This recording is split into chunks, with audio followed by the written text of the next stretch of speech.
আজকে তৈরি করে দেখাবো দোকানের চাইতেও মজার হোমমেড রসমালাই। হাই গাইস, আসসালামু আলাইকুম, welcome back to my channel food quest by রাই।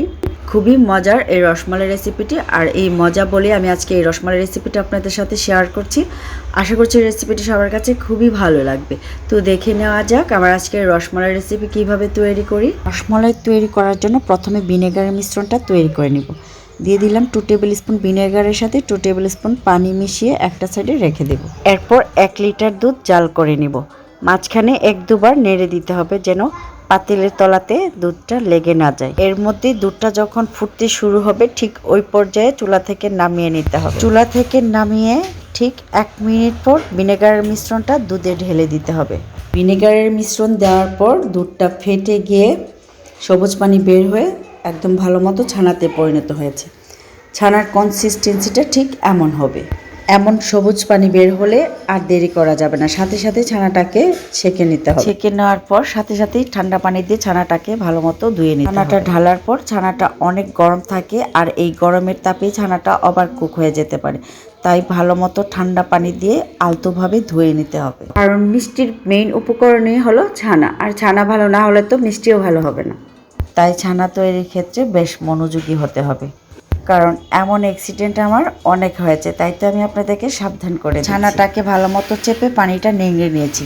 তারপরে যদি বাড়তি পানি থাকে তাই আমি জানালাতে ছানাটা ঝুলিয়ে দিয়েছি 2 থেকে 3 ঘন্টার জন্য। আর সে ফাঁকে 2 কাপ চিনির সাথে 2 কাপ পানি দিয়ে মিষ্টির জন্য চিনি শিরাটা তৈরি করে নেব। চিনি শিরাটা আমি এখন জাল দিব না, জাস্ট চিনি আর পানি একসাথে রেডি করে রাখলাম। 2 ঘন্টা আমার হয়ে গেছে। এখন পুটলি থেকে ছানাটাকে ছাড়িয়ে নিয়ে ভালো মতো ছানাটাকে মথে নিতে হবে। ছানাটা ভালো মতো মথা হয়ে গেলে এর সাথে অ্যাড করব 2 টিস্পুন ময়দা, 1 টিস্পুন সুজি, 1 টিস্পুন চিনি। এরপর যাবে 2 টিস্পুন মিল্ক পাউডার, আর যাবে 1/4 টিস্পুন বেকিং পাউডার, 1 টিস্পুন রান্নার রেগুলার তেল, আর 1/4 টিস্পুন এলাচি পাউডার। এখন সবগুলো উপকরণ ভালো মতো মাখাতে হবে। এরপর ছানার সাথে মিলিয়ে আবারও হাতের তালুতে একটু ডলে ডলে নিতে হবে যেন ড্রাই উপকরণগুলো ছানার সাথে ভালো মতো মিশে যায়। মিষ্টি তৈরির জন্য ছানাটা আমার অলমোস্ট ডান। এখন ছোট ছোট লিচি কেটে রসমালাইয়ের জন্য মিষ্টিগুলো তৈরি করে নেব।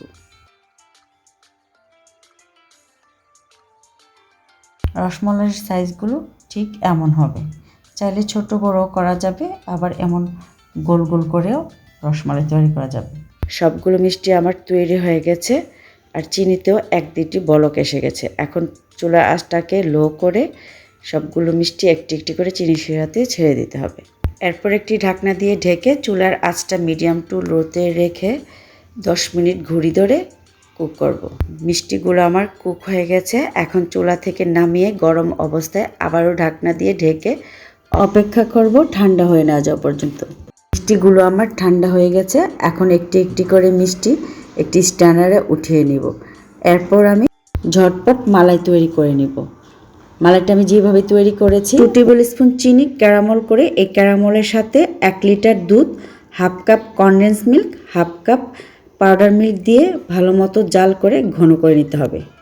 এখন এই ঘন মালাইতে মিষ্টিগুলো ঢেলে ঢেকে মিডিয়াম টু লো আছে আরও 5 মিনিট কুক করতে হবে। 5 মিনিট আমার হয়ে গেছে। এখন চুলা থেকে নামিয়ে ঠান্ডা করে সার্ভ করব। মালাইটা যখন একদম পুরোপুরিভাবে ঠান্ডা হয়ে যাবে তখন মালাইটা ঘন হয়ে একদম দোকানের মতো দেখতে লাগবে। এখন একটি রসমালাই কেটে আমি আপনাদের সাথে শেয়ার করছি। ঠিক আছে, আমার আজকের এই রসমালাই রেসিপি কেমন লাগলো একটি কমেন্ট করে জানাবেন।